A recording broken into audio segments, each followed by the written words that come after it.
quite as long as some of them was. I'm not replacement. I went as overstrength for Normandy. I joined them in England when there's 12 men in the squad, and they wanted the first battalion or several battalions, maybe the whole 502nd Regiment was overstrength. I believe that's the way it worked. But we had 750 in a battalion where ordinarily you got 600 men in a battalion. So, no, we got 750 now. All right, but why did they do that? Why did they do overstrength? That was on account they figured they'd lose so many on these first ones that goes in. They'll lose so many, you're going to have them overstrength. So they'll have a few men left in the morning. And you see, the 12 men in the squad, old Meehan was last, and they signed me in next, so I was 13 in the squad. All right, but now, when you first landed, that machine gunner was shooting at you, and then those three guys came after you. So you got those guys, and you got the machine gunner. Oh, I was very lucky that night. I got several Germans, but you just have to ambush them and get the jump on them. They'd trained us. You got to see them first if you possibly can. If you can't, you got to get the first shot off there where your rifle's at. If it's down here where you just throw it on and pull the trigger. They learn us that on those maneuvers from war games and things. They jerk dummies up all at once and see how quick you can shoot them by guess, you know. Yeah. And they got a target. It's out of plywood, the target is. It's on him right here and over his vital organs, and it's got rings and it's got the center in it, you know. And I could get inside that mark good to hit him somewhere in the chest every time. Just as shooting it, and I mean, that's maybe a 1/100th of a second. Well, what about some of your buddies that weren't as lucky as you? Oh, there's all kinds of ways they got killed. I just about daylight when I was going from a company, I come across one guy. He was dead, and you see, he landed beside a machine gun because here's a big hole made for about 3 people, but the machine gun's been tucked with them. Anyhow, they had him tied with his parachute cords that goes up around you shoot. They're long cords from you shoot down to your harness, you know. And they'd tie his feet up and tie his hands behind him. There's 3 of them on that machine gun there, and they just held him and tied him up. They cut his privates off and crowned him in his mouth and all that stuff. They had him mutilated. But he'd landed right on top of him? Yeah, he'd done right with them. Right? They got him in a hurry like that before he could get his stuff out or anything. He didn't have a thing to fight with. And after I seen that and a few other things, you know, I didn't think you could shoot a German wrong end. Yeah. Now this is, I think, a copy of the front page of the New York newspaper? That's right. He's got his information through England. Right here is England, and over here is France. Right here is the channel, you see, and right there is a Irish place. And we landed in here, and right here is Cherbourg, right here. And we landed right in here. We put a line across this peninsula, though, of troops, and we started pushing them towards Germany. Over here is Germany. And after we got assembled and they got landed on the beach and all, that's what happened there. But this here, and it says about the invasion here, that come out the next day here in the United States. It says Herald Tribune, New York Times. It's right here, the headline. So this is dated June 6, 1944. Yeah.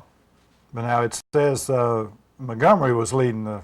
Yeah, I'd about not to put it in that frame on account of that, because Montgomery, he come in about the second day, but it says he leads the way here, and there's all this fine reading here. It's talking about Montgomery. See, the British, if you're over there during the war, there wouldn't be nobody in the war but them. You'll find that out in a little bit. So Montgomery shows up on the second day, but yeah, whoever wrote the story had him leading the way. Yeah, well, he got his information from the wrong guy. Okay, this is a piece of a chute that was jumped in Normandy. I did have half of it cut in two, and I carried it with me. I thought if I had time to lay down and get an hour's sleep at night or something, that would keep the dew off of me. That silk would. But I didn't get to use it like that, but I kept it under my harness of my equipment, you know, as a carrying. And I took it to the hospital with me, and I put it under my bed. They wanted to throw it away the next day, and I said, no, wait a minute, I got some souvenirs there and different things. So I kept it. I got to keep all my stuff. And so that was actually jumped in Normandy that night before they landed. by somebody. It wasn't mine though, because I was too close to a machine gun. I had to get away from mine in a hurry. He was going to get me for sure. He was trying his best. And I got in a ditch, so I'd get my harness off, parachute harness off, and get my equipment out. And then I crawled out of there. And I went taking care of business at hand right away then, because I felt a lot better after I got my equipment out and together. And before you get that out, it was awful bad.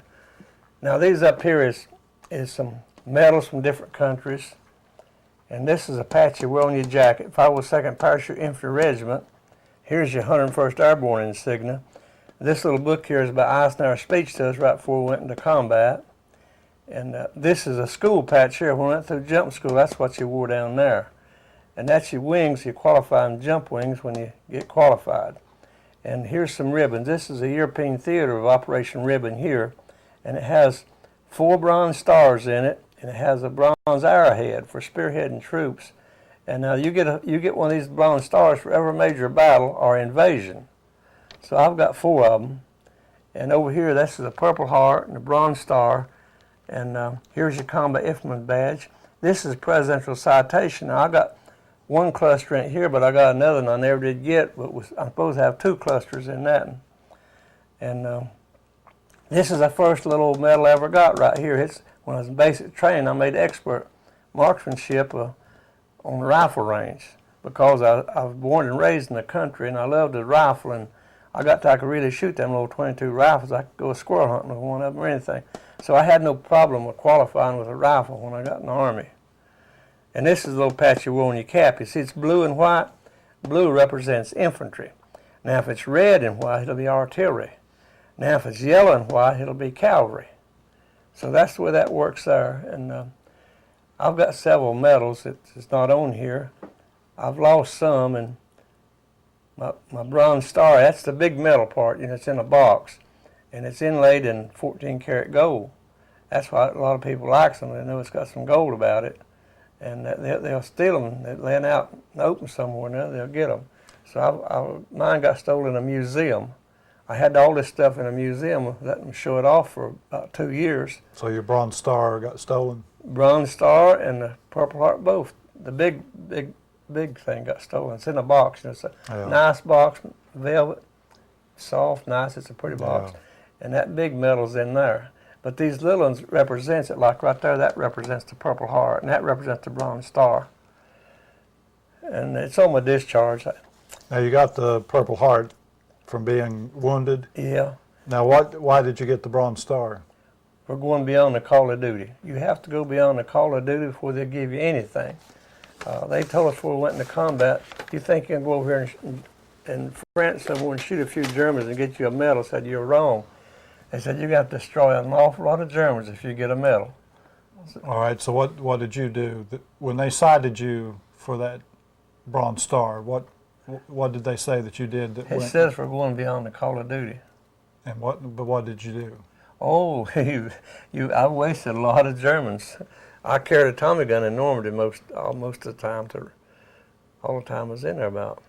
Yeah, you can get a Tommy gun if you want it. You see, and I wanted to wear it because it's got a vest of ammunition. It protect my chest and my vital parts up here from small shrapnel like hand grenades. Yeah. So I wanted to wear that too. Now this all loads you down more, and you've already got a load. But I decided I'd do that, and so I carried it because normally everything's close. It's at close range. And that Tommy gun's a kind of a close range weapon. It shoots a big slug, bigger than your thumb, and it's lead, and it'll shoot 600 rounds a minute. It'll shoot 100 rounds in 10 seconds. So it's faster than a machine gun a little bit. And I'm telling you, you just turn it in their direction and squeeze the trigger a little bit and wave it around just a little. Don't wave it too much, and you'll get a bunch of them. So a lot of Germans didn't make it back home because of you and that Tommy gun? Oh, a bunch of them didn't get away from that thing. When I was on maneuvers, they jerk dummies up in front of you, and they want to see how fast you can shoot your rifle, how fast you can shoot your Tommy gun, and things like that. They have them together like that for a Tommy gun, and I could shoot 20 of them, and they said 1/100 less than 2 seconds. So I could get 20 in less than 2 seconds. Yeah. But you have to be quick and fast. That's what they want you to do. All right, we've got a picture here of you in Where was this picture taken? That was tucked down at Fort Bragg. I went back right after the war. You know, a lot of people couldn't get settled down. I couldn't get adjusted to civilian life for a little while after being with a wild bunch like that. And so I went and joined up with 82nd there. I had to sign for 2 years, but after a year, they passed a little rule that if you wanted to get discharged, well, you could just sign up now and they'll give you a good discharge and get out in a year. So being I had a dependent, I had 2 dependents now. And you see this wanting to cut down a little bit. So I got me a discharge and got out of the 82nd. I was in 82nd there.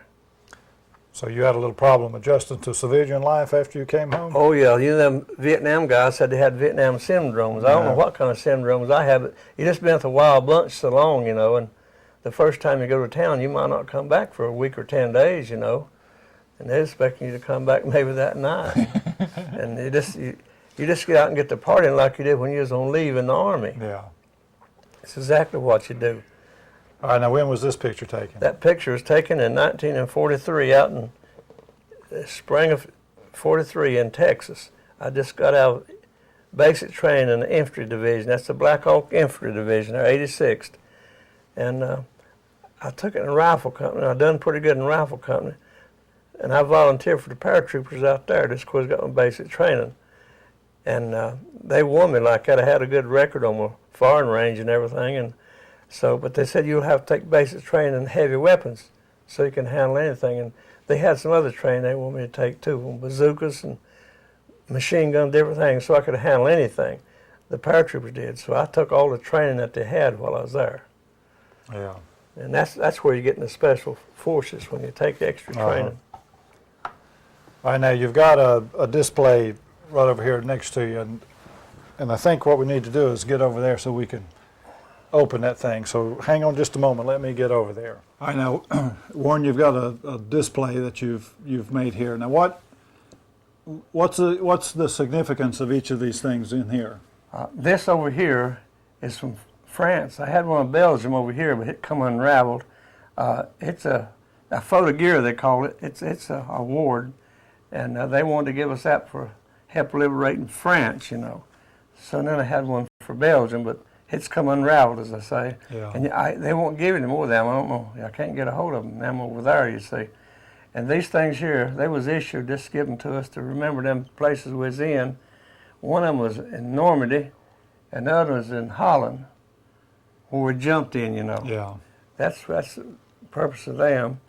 And this little thing here, it's a cricket. That was our password on the night of the invasion.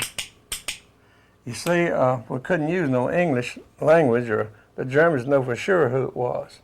So we mashed that little thing, and you could tell if it's friendly or German if you see them crawling in the grass.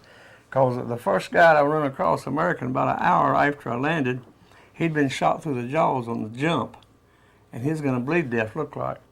And I could see something crawling through the grass on his hands and knees, wobbling. And all at once happened, I done took the slack out of the trigger on my rifle, and that's the only time I ever really zeroed in on anybody. I had good sights on him right in the center of his head. And I happened to think about my cricket password. And I had it in my mouth because I got my hands full all the time. And I bit down on that thing, and then he went crick, crick right back. So I turned that trigger loose, and he come on up to me.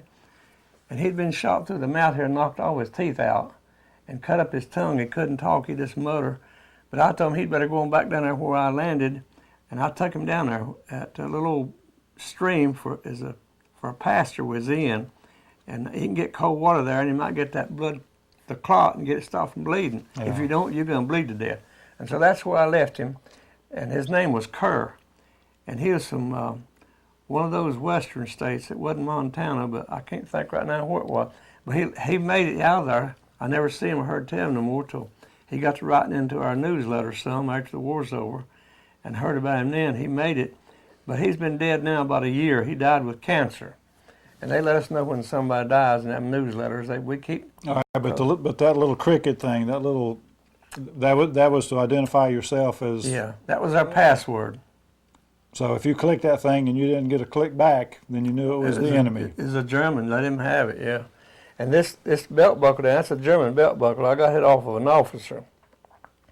Well, now he we seen each other about the same time. And I had a Tommy gun in my hand, you see, and I never sighted it. I just kept it at the waist so I could hold it the tightest. And he grabbed for that pistol, but I wouldn't let him get it out of his holster. I just threw it on him all at once and held it wide open for about a second. Man, it took care of him. I went over and got his Luger, German Luger he was trying to get out, and put my harness out of the way. And I took this belt, pulled his belt off, but the belt bothered me carrying it, so I cut it in two right here and just kept the belt buckle. And so I still have his belt buckle. He didn't need it no longer. He didn't say a word when I took it. All right, what's the little thing there in the middle? That's our insignia, but right here, this is my identification tags. You see? That's your dog tags. Yeah, they call them dog tags in the Army. They're issued to me, and I was awfully happy to get to bring them back home. And my sister gave me a 4-leaf clover right here when I left. It was inside of a little thing, you see. And I've carried that thing through all them swamps and water here and yonder, and all them tight places. I had them with me, you see. They made it too. I still got my old billfold I carried through there, around here somewhere or another.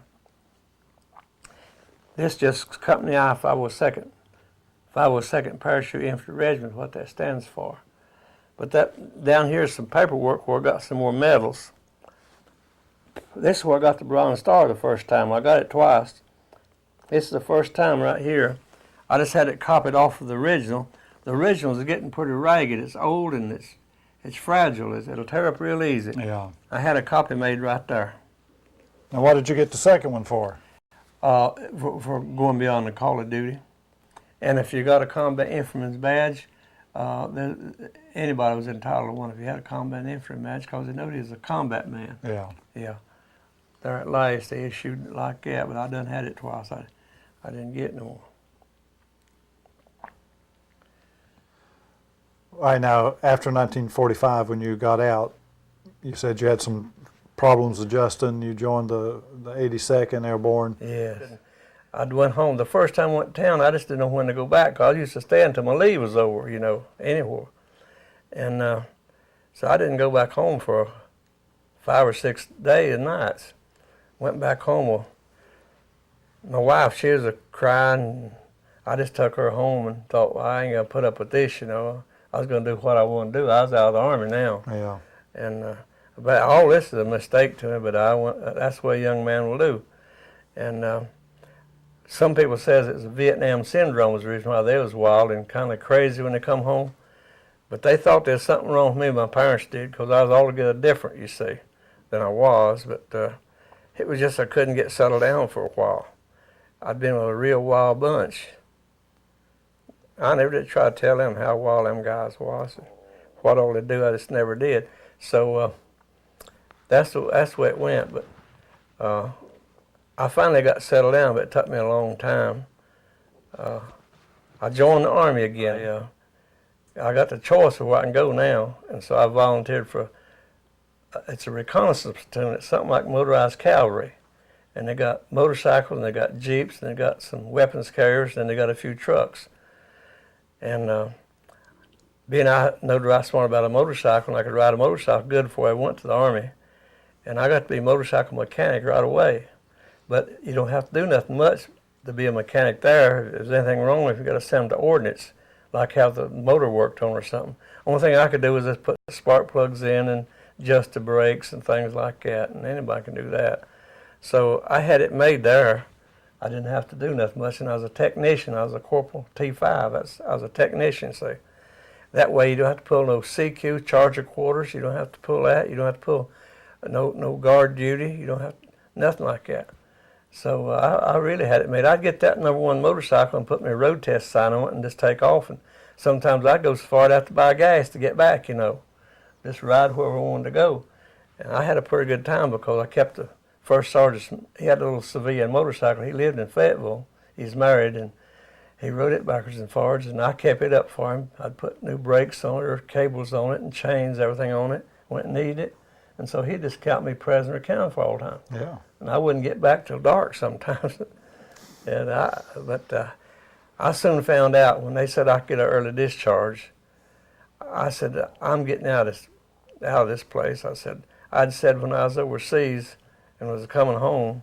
I never was going to get in one of them planes again, and there I went back and joined, and when I went and made my first qualifying jump to get my jump pay started, I thought, well, I must be crazy for sure. I had said if I ever get home alive, I'll never get in one of these planes again. And here I'm in here, and looking down at the ground and knowing I can't walk out of here now. You're going to have to jump out, you see. And it's pretty hard to do sometimes anyhow. But I went ahead and made my jump all right, and I was in the 82nd there for 1 year. And they passed that bill about if you wanted early discharge, it'd be a good discharge. So I went ahead and accepted, and I got out of there. I said, oh, I can settle down now with civilians I know. And so I'd had enough of the Army. Well, so you came home and you were pretty well settled down then? Yeah, well, no, I wasn't. It took me 10 years to get all that out of me, but I kept my wife and 2 kids with us and kept them up good. And I went to laying brick, you know, got me a good job, and I went to laying them by the thousands and the piece. I was on piecework all the time, so the harder I'd work, the more I'd make, you see. Yeah. So I made a pretty good living where I could even save some money and stuff, and got along pretty good, but I just wasn't plumb settled down for 10 years before I realized that I needed to make a change. And so I finally went to church, and I confessed to the church. I joined that church in 1938, and I had sinned against it and against the Lord and my family, and all. I wanted forgiveness for all this. And after I'd done all this, well then I lived a married life from then on. And I just accepted all the responsibility for the things I'd done when I first come home. All right, so how long did you lay brick? Well, I've laid brick for 50 years. 50 years, yeah. And how long have you been retired now? Well, I closed my books. This is big jobs in 1984 because I had that bum knee where I got shrapnel in it, and I was climbing 40-foot high on them Sears buildings and J.C. Penney stores and things like that. I was doing big buildings, and you see, all it is cement and steel and brick and block. You see, that's what the big buildings is. And when I'm going in, the steel men's are leaving and stuff like that. And but anyhow, climbing like that, and my knees getting in worse shape. I decided I'd quit at 62. You know, just retire. I had around $100,000, a little better, and I thought I could help that little check some every time, and I could make it all right. So I did for 18 years before I went broke. But I finally dribbled out. Like the old man said, if I knew I was going to live this long, I took a little better care of it. But it went broke. I went broke in it, and it's hard to get any money out of them now, like for disabled or anything. Like I know I've got about 20% wrong in my left leg, but I can't get them to do nothing for me because they can't produce my medical records. Yeah. That's a problem now. So. Well, I think maybe the county veteran service officer is going to be helping you a little bit, isn't she? Yes, she's going to help me, yeah. Yeah. She said it passed a bill here a while back, 3 months ago, that she could give me almost $100 here on his Social Security. So that'll help some, but still yet I'm born in a period, I'm in a notch period. Yeah. From 1917 to 1927, that's 10 years as a notch period, and they're called notch babies. And you just won't draw as much. You'll like about $100 to $150 a month of drawing as much as if you've been born earlier. My sister's much older than me, the oldest one. She died when she was 90 or 91, and she was drawing much more than me. And back there when she worked in them cotton mills and all, she didn't make no money hard at all. Make very much. Here she's drawing more money than me, and I've turned in a lot of money for a while. Okay. I was talking to Kathy Hutchings before we came down here, and she thinks that perhaps you're the most decorated World War II veteran in the county. Yes, I probably am, because there's not so many in North Carolina. I mean, right around this county, I might be the most decorated soldier in several counties around here. Yeah. Because Fred King, he used to be the post commander up there at the American Legion, and he's talked to me many times, and he said back in '94 that I was the most decorated soldier in Caldwell County, but he didn't take in no more counties. But if you're the most here, you wouldn't be hard to get across Wilkes County or Alexander County or something. Yeah. But you do have quite a few medals, though, don't you? Yes, I have quite a few medals. But you had a bunch of them. You had the Bronze Star and the Purple Hearts on display at a Yes. museum, and Yes. somebody thought that they could take them and use them for a different purpose, evidently. Well, they're inlaid in gold. A big medal is, and so it's on my discharge when I got them. So they say I can get them, but it'll take maybe 4 to 6 months to get them, and I haven't Yeah. started that yet. I just let it go. But I do know these that they give you now, they're not as big as them was the original ones. Them first ones I had they were big and they were heavy. They had more gold about them, inlaid in gold. That's the big medal. It's in a little nice velvet box. And if I could get them old ones back, they're somewhere down in close Charlotte. There's a little town just out of Charlotte there, where Prim lived. He was a motor sergeant in the 82nd, and I rode home in one of my medals. I meant just my ribbons. Yeah. And my sister, she sent everything. You see them big boxes, and I lost them original ones there. We come back to his house, Prim, where he's from, his parents, and we stayed all night there, and I left them in the house. When we left next morning, I didn't pick them up. Yeah. And we come on up to where I live and spent the day running around, and so that's where I lost the first ones issued to me. And they were the biggest and the heaviest and the prettiest medals I ever had. And I might put it on TV, you know, and have some of those newsmen just to ask for someone, Prim. His name is, I called him Bill Prim, so I think it's William Prim, and he's a sergeant in his 82nd Airborne Division. I believe I can call down Charlotte, and I'll put that on the air and see if I can find them. They'll have them yet somewhere or another, because they won't nobody throw them away, I don't think. Yeah, I don't think so. Well, maybe you can find him. Well, Warren, how old are you now?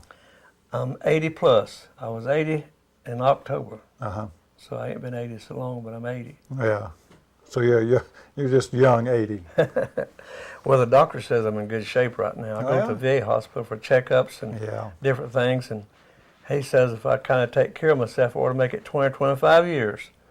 But that would be much over 100 to 25 would. I don't think so. But I do feel all right, except I feel as good as I did back when I was 50 years old, but I can't hold out. You know, I don't have that much energy. Well, I appreciate you letting us come and talk to you and listen to your stories about World War II. Well, we hit the high spots, and we didn't get all of everything, but it'd take a good while to get everything. Well, maybe we'll come back one day and you can tell me the stories about how wild those guys really were. That'd take a long time to talk about that, won't it? Yeah, because there's everyone there wild like that. You'll get just like them. It took me about a year to get like them, but you'll wind up being just one of them after a while. Yeah. You stay with them, eat with them, sleep with them, and everything like that, and go to firing range with them, go on maneuvers, and you jump out of planes. Well, everything you do it with them, so it won't be long till you'll follow them to the beer joints and everywhere. Well, we'll come back and talk about that another time. It took a year before I did, because I didn't drink a beer or nothing when I first went in the Army. But about a year later, I didn't get a Coca-Cola. I got a Coca-Cola at first for a long time and just go and sat down with them. But after a while, I went to being one of them, you know. All right. Well, Warren, thank you very much for letting us come and spending some time with you. I'm glad you come. Well, I hope you've enjoyed listening to Mr. Shook tell, as he said, the high spots of his time in World War II and the Normandy invasion and the Battle of the Bulge, and a lot of activity took place there, and a lot of people died. As he was talking, a lot of Germans died, but a lot of Americans died over there also. But again, I think all of us have a lot to be thankful for people like Warren Shook and all the people who fought in all the wars that have allowed us to become the people in the country that we are today. So if you know somebody who was in the military, please stop and say thank you to them sometime. Thank you very much for watching Caldwell County Today.